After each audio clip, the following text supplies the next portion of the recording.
Hello, fiends, friends, and familiars. This is Matt Orozco here from Macabre Daily, and I'm joined today by writer and director Markian Tarasiuk, who is behind the film Hunting Matthew Nichols, which will be out in theaters on April 10th, 2026. So, Markian, thank you so much for taking some time to speak with me today.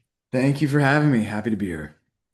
Well, it's funny because I saw the email coming about this film and I'm like, this looks familiar. And it's because I remember reviewing it in 2024 when you were doing rounds of the film festivals. That's right.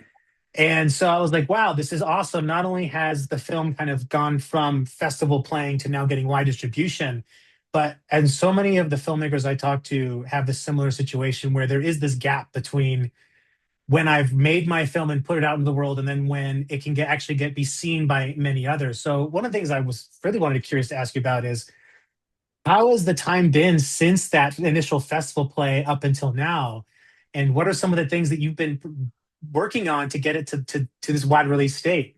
Man, it's been honestly when I started this entire process, I knew it was going to be hard, right? Like making indie film, everybody tells you you watch all these, YouTube videos and Mark Duplass made a video. I don't know if you've ever seen it. It said it's titled he did it at some film festival. It's called The Cavalry Isn't Coming. Yep. And he talks about how when you make this film and I felt like I made this movie, I got it done, and the cavalry doesn't come. Like especially when I made, such a found footagey, no stars, small budget horror, you think like, oh, all these people are gonna like come to save you and distribute it, and that just didn't happen. We had such a good time between like when we premiered at Newport, February, October 19th, 24, and we just actually stopped playing. Our last festival was last month in February. So Wow. we were on the festival circuit. We did 14 or 16 festivals in the last like 18 months or less. Um, and throughout that whole time, we're trying to find distribution. Where do you go? Who do you go with? People are making offers, but when I say the cavalry isn't coming, no one was coming. No one ever came along and said, "Markian, we want to take your movie to theaters," or "This is our plan." And we kept on having these meetings where with distribution companies, not to name any names, which I won't, but I was like, "What's your plan with the movie?" They're like, "Well, I don't know, over here, and we'll put it on, rentals and streaming, hopefully." And I'm like, "That's not a plan. No one's got a Right. plan." And I was never willing to sign one of these deals because I was like, there's no plan. And if you don't present me a plan, what's the point? I'm going to sign my movie away for 15 years for what? To do what with it? Anyways, all this to be said, this group called the 15 Group came along. They got a hold of a screener of our movie, and they were the first person. They came to us. They in LA. They took us out for lunch, and they said, "Your movie. We want to take it to theaters. This is our plan. You should be wide. We're gonna do all these things for you. Introduce you to exhibitors. We're gonna get you placements here, here, here." And me and Sean kind of came away. Sean's the writer of the movie. We were like, "Are they full of shit?" Like, no one said has Is this been pranked this. or something? Yeah, I was like, no one's been this clear with us and like passionate about getting this movie out there. Everybody's been pretty apathetic at the end of the day. And to their credit, yeah, they introduced us. We got connected with companies, and then all of a sudden, fast forward, we're going wide in the US, and this was never on our radar. And it's because of John Fithian, the Fithian Group, and another company called Moon 7, who came along and believed in us. And they were the first people to really do so, to be honest with you. Um, and that's how I find myself here. Yeah, it's crazy. So it's just been like such a long process of in the last year of where do you do and if any indie filmmakers ever have questions, I'd love to talk because we went through this and there were nights I didn't sleep and I thought I'd never release this movie. I felt hopeless and I felt every emotion you could as an indie filmmaker since we started our festival run. Yeah. Well, I mean, first of all, like I'm glad that it arrived at the state it has now, where you're going across 1,500 screens theatrically, and you found the right partners to work with. And I think Yeah. that's the key word is partners. Is that Yeah. I've spoken with so many filmmakers who have had those conversations where distribution says, yeah, maybe we'll put it out on Tubi, we'll get some money there. maybe we'll put it out. Like, we're not really sure if it might conflict with another release we have, so we can't put it Yep. out. We've already Yep. got, a found footage Yep. movie coming out this month. And it feels more like you're kind of a part of a collection rather than Yeah. how art should be treated, like it's unique and special. And like, I think that, a lot of us know that there's a lot of work that goes into making a film, and that getting it made is only half that battle. If you want to get Yeah. it out there, this is the other half, which is the distribution piece. And so Yeah. it's not only good to hear that you found a good partner there, but also that I think this landscape for media and indie filmmaking is changing to the point where it is also easier to get distribution, but it's also harder to get a partner that cares about what happens next. It's not just Yeah. collecting your film, it's how do we get it seen as opposed to just how do we have it in our corral or stable of offerings. Well, a lot of these distributors, though they don't advertise it, they're aggregators, which means exactly that. We take 20 movies and we'll bundle them out to streamers. And you'll, as one of those, you'll get 1/20th of the package that we just sell because it's easier to just flip these movies. Like maybe an analogy is like flipping homes, that you Yeah. got these distributors that will take your movie, they will slap the cheapest renovations they can do on it and flip it. Where you don't want that as a filmmaker, you want somebody to come in and take the time to like craft this home, do the right finishings, market it properly, get it on the market properly, instead of just quickly trying to flip it, and that's who we were looking for. And was like somebody who was going to take the time and energy.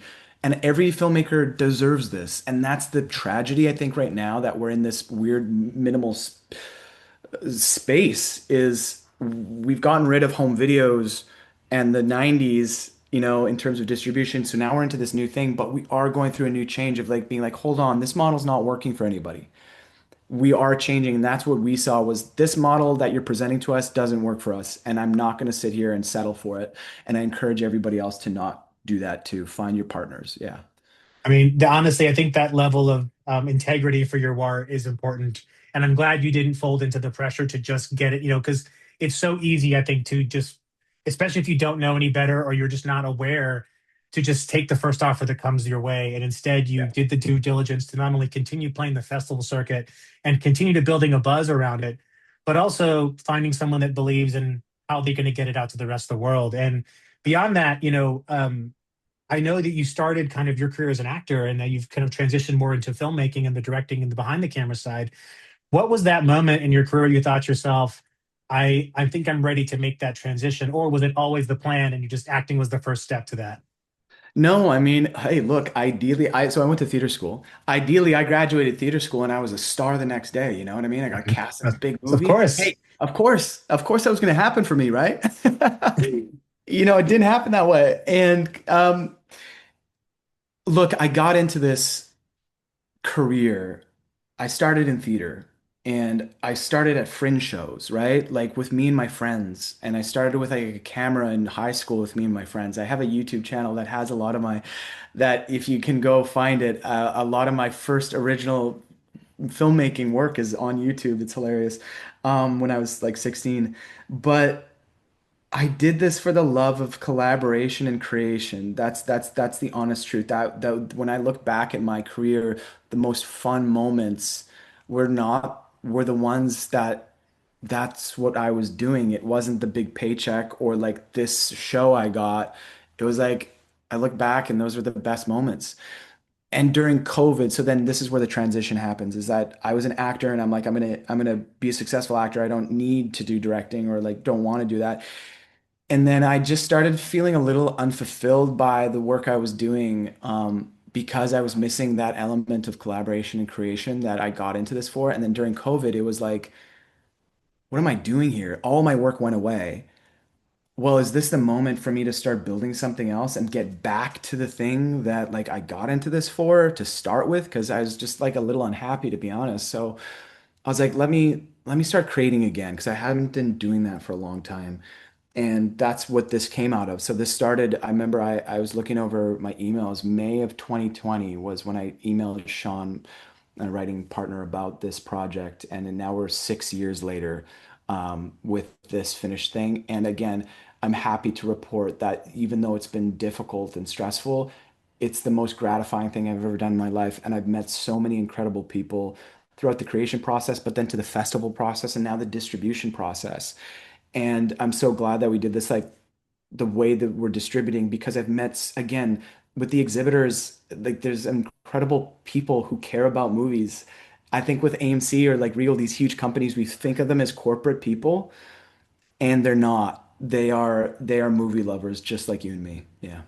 Yeah, and and I think there's been an interesting trend since the pandemic around how independent films actually get seen in theaters now because, and I think a lot of credit to some extent is given to films like Terrifier 2, which showed that you don't necessarily need to get your film rated.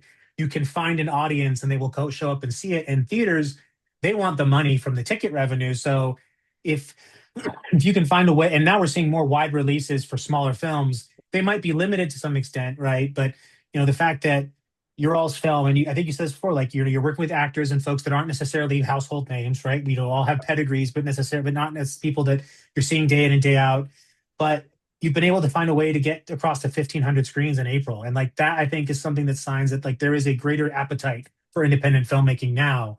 And what's ultimately changing is now the kind of craft is meeting up with the market, which is to say that there's way more independent films now than there ever was. There's more people to consume them, and now there's just more avenues for people to get to them. But of course, 6 years, I think that's important to remember, is that it's a 6 year process from Yeah. when this idea started to when it kind of got to the one of the last steps, right? Because I say one of, One because of like the then you last. have like physical media, and then you have what happens there. But in that time, obviously there's been a lot you've learned. We've talked a little about the distribution process, but have there been any sort of touchstone lessons that you pulled from this that you'd say like, hey, if you're going to make a film, here's like two or three things that you should absolutely think about or that no one tells you that you should be prepared for? Okay, there's a few answers to that question. From a practical standpoint of business filmmaking, get a lawyer from day one. Not a Like, bad just idea. look, they're expensive. I get it. But guess what? You're either going to pay for one at the beginning or you're going to pay for one down the line. And guess what? You're going to pay more down the line, like we did, to fix our mistakes Right. than just get one and pay for it off. When it's like such a big expense off the top that you're like, "Ah, we can't afford it. I need to put that into my movie." Well, it doesn't matter because your movie's going to need to do that anyway. So like, just do it and write into the budget and find the money. That's like a regret I have of mine of like we have had so much paperwork we have had to clean up. Anyways, I digress. From that, I think if you're asking me from a directorial standpoint, that question, to me, honestly, was don't have an ego and listen to the notes. I pushed back against notes at the start because I'm like, this is my vision. This is what no, no, no, no, no, no, no. And then I would hear the same note twice, and then I would sit with it, and then I'd watch the movie again. I've watched my movie probably 200 plus times. The notes started to really make sense. And the less I pushed against notes from people that I trusted or that sometimes I didn't trust, that were just audience members at random festivals that made a comment that I was like, huh, I've never really thought about that. Like, I want to see why did they make that comment and why are they saying that and do I agree with it? So having a little removing my like ego of like, oh, this is my baby and being like, okay, so what are other people saying and why? Started to unlock the way I saw the movie and the way I edited it. And one of the things I changed was between our festival run to now is I have a different cut for the theater than what we did at the in the festivals. I cut and added things. We did some reshoots, not reshoots, pickup shots for notes that I had been in the back of my brain that I was like fighting against for so long that if I just let those notes and if I took them seriously at the beginning, the process would have been easier. I think I would have just like made instead of repaying editors and repaying people down the line again, it's all retroactive work.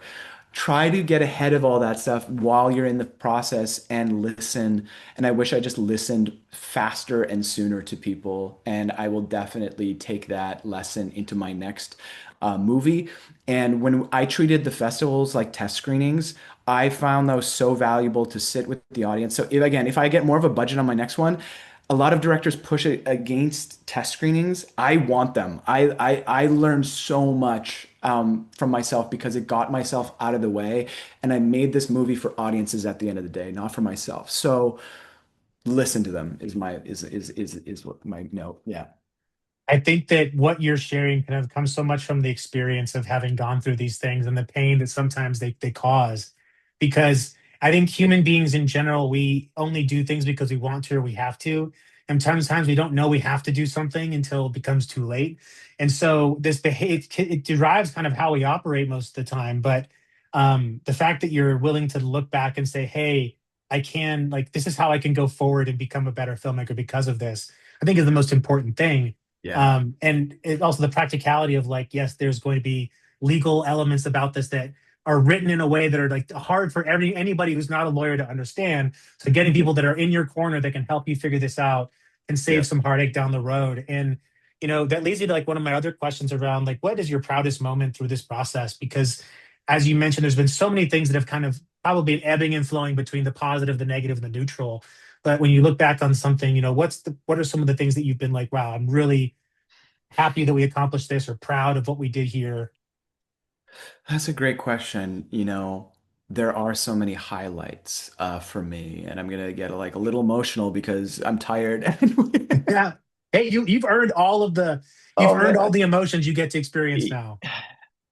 There's two things. Okay, so there's two. I'm gonna point out two things, and one of them was the premiere of the movie in Newport Beach. I moved to LA 3 years ago, and I did it because I wanted to be surrounded by more filmmakers, and it's just like Vancouver versus LA. It's just there's more going on down here. That's the truth. And things, were hard when I moved here, and it was like all my friends and everybody. And there was this moment at the premiere I'll never forget. My mom, they flew down from Winnipeg to come to LA, and we went to Newport Beach, and they saw the movie. And it was like after the movie, the premiere, my mom, after pushing back for so long of she didn't want me in LA, she wanted me back in Canada. Like, she was like, why are you moving there? Like you don't know anyone there. What are you doing? And she was worried for me. She saw the movie, and obviously like all the friends and people I've met down here, and she said, you made the right choice to move here and to Wow. pursue what you said you wanted to do, because I also told her I want to be a filmmaker.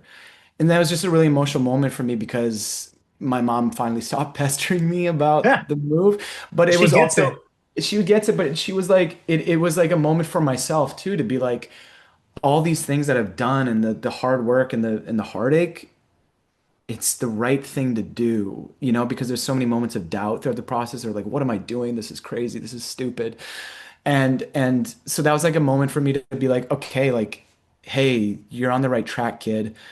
And so that was it. And then, so that was like a really niche, small moment with, my mom.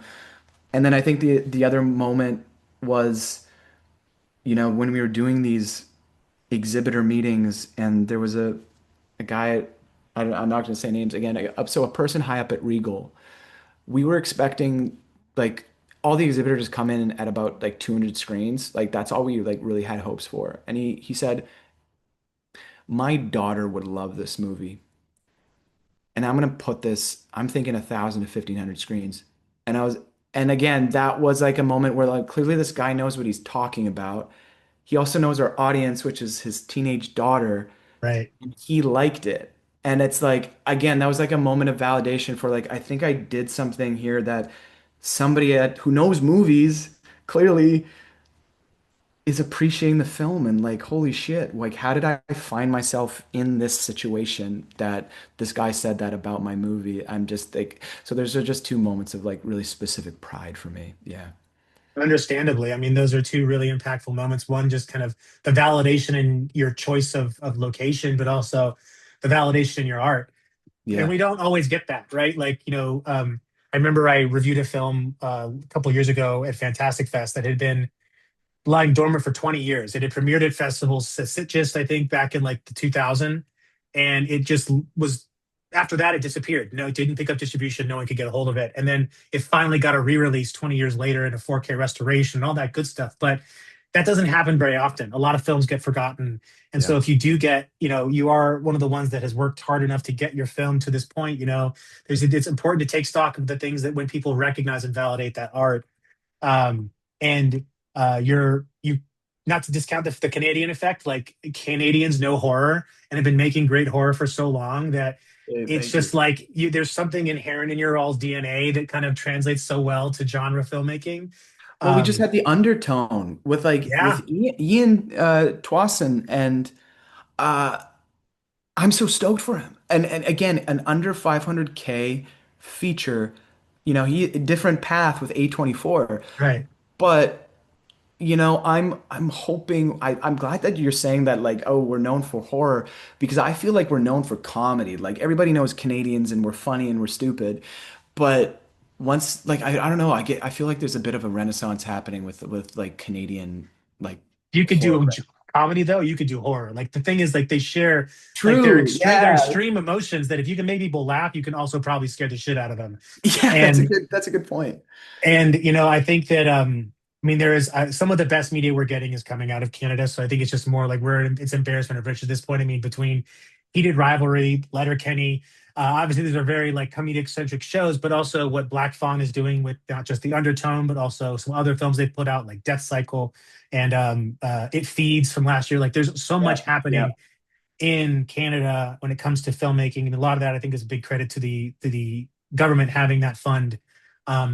that has been around for decades now. But my last question for you, Markian, is just a fun one. Is I Sure. know the Blair Witch was probably seemed to have a big influence on the film, so you don't have to give that as your answer here. But if you want to, that's okay. But if you're asked to program a double feature with Hunting Matthew Nichols, what do you think would make a fun or interesting complementary film to watch alongside of it? What a good question. Yeah, I could go obvious with the Blair Witch Project or like Paranormal Activity. It feels so easy to say that though. Or I mean, I don't know. Like to me, can we go, if you want to make it a true mockumentary night, is like Lake Mungo 2008, which is, again, it's like same, different. But is that an opportunity to see how we've progressed within the mockumentary horror genre? Like what that movie looks like versus what our movie looks like? Yeah, Um, that's probably what I would do is would, because a lot of people, again, this is like about like a question of distribution. Like Lake Mungo, I'm like, because I was a teenager. I'd never heard about Lake Mungo till like maybe 6 years ago. It came out 2008, and it was like clearly this is, but everybody in the mockumentary horror space is very passionate about that movie, and it's usually makes it on r slash found footage. People are talking about it every month. So I'm like, it's got this effect, but it didn't have a wide like cultural impact, I would say. right, And because it didn't get a wide release in theaters, it was pretty much straight to like DVD. It had a limited theatrical, very limited, and then went to DVD, then eventually made it online. So it would be like, oh, this is like a seminal film of this kind of version of this movie that people don't really know about, and that deserves more of like a wide recognition for, I think, like what it did at the time. So I think that would be my answer. Yeah. I What do mean, you think? that Lake Mungo is such a great film, and it's one of those that you're right didn't get its flowers when it was Yeah. released, but it's also grown and be like a true cult classic. It continues to pick up fans year after year because people. I mean, I mean, so many of genre fans are about discoveries. Like, everyone was the first to see something, the first to say, I saw this," and everyone go see it. So Lake Mungo has that kind of effect, and I think that the slick production of Hunting Matthew Nichols is going to work in favor of showing that progression of Lake Mungo's very this kind of analog, like literally flip phone cameras to now something that Yeah. feels really well produced and at the same time almost immersing you into this true crime environment that we're in right now, where it's Yeah. really easy to believe Hunting Matthew Nichols like off the jump. In fact, audiences are probably asking themselves when they watch it, is this real? Like, is it not? Because you play yourself, like the blurring of the boundaries is there. Yeah. So, Yeah. and I think the only other movie I've seen do that recently is Strange Harvest, where Yes. it has Yeah. this really interesting mockumentary true crime approach that does feel like it's even that goes way at the end, kind of towards the supernatural in a way that I think pulls you out a little bit, not in a bad way, complimentary.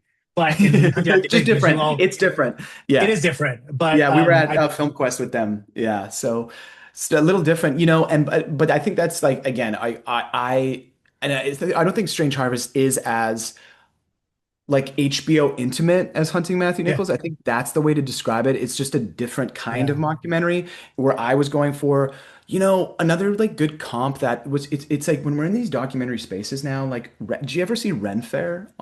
yeah, The that was filmed like a movie, but it was a yep, documentary, but it was so cinematic and like the shallow depth of field, the way those filmmakers presented that documentary, I was like, oh, this is like feels like a feature film, but it's not.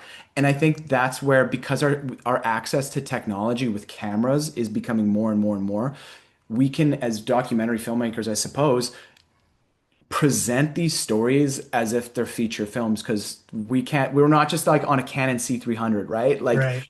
you can take the best lenses now for pretty cheap and like film this thing as if it's a feature. So I think like it's going to hopefully, and I hope Hunting Matthew Nichols unlocks just a different kind of storytelling because the like you just said, lines are already being blurred in the documentary world. So let's blur them in the feature film world, right? I Meet mean, in the that's what middle. makes it scary. It's just to not like the unknown is far scarier than the known. And so when something presents something as fact that we take as fact, and then we question ourselves, it adds to the enjoyment. Just the same, it's the same way that we question: is the monster in the closet real? Right? Is the slasher hunting the babysitters real?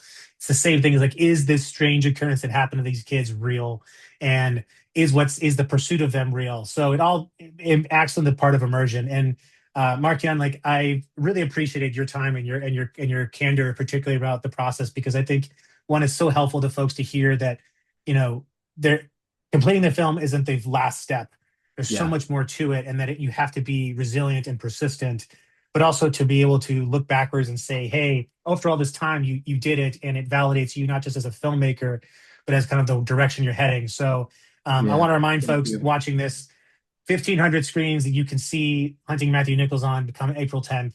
Please go and check it out. It follows in the footsteps of some outstanding mockumentary films such as Man Finds Tape, Strange Harvest, and even before that, Lake Mungo. So, Markian, I hope that whatever you do next is in genre because we'd love to see your work. But even if it isn't, I hope you continue to create, and I hope you get even bigger budgets and get to attend those test screenings and just get all that feedback that you become accustomed to. Yes, thank you so much. This was such a great conversation. And yeah, to leave everybody, like you just said, that I think the analogy, the best thing to do is like you make a film that it's like Mount Everest. And when you complete the movie and the edit's done, that you are just at base camp, folks. There's such a long way to go, but stick at it, stick by your creative guns, because that's what we did and it eventually paid off. And I think there's like, some people will look at me and Sean and be like, those are the most annoying guys I've ever met because we were just pestered and pitched and pitched and pitched and didn't stop. So I hope this, can inspire anybody else in the same way to just keep going. So thanks for having me and talking about that aspect of this whole film. Oh, of course. It's a pleasure, Markian. And best of luck to you. And hopefully we can chat again soon. Thank you. Hope so.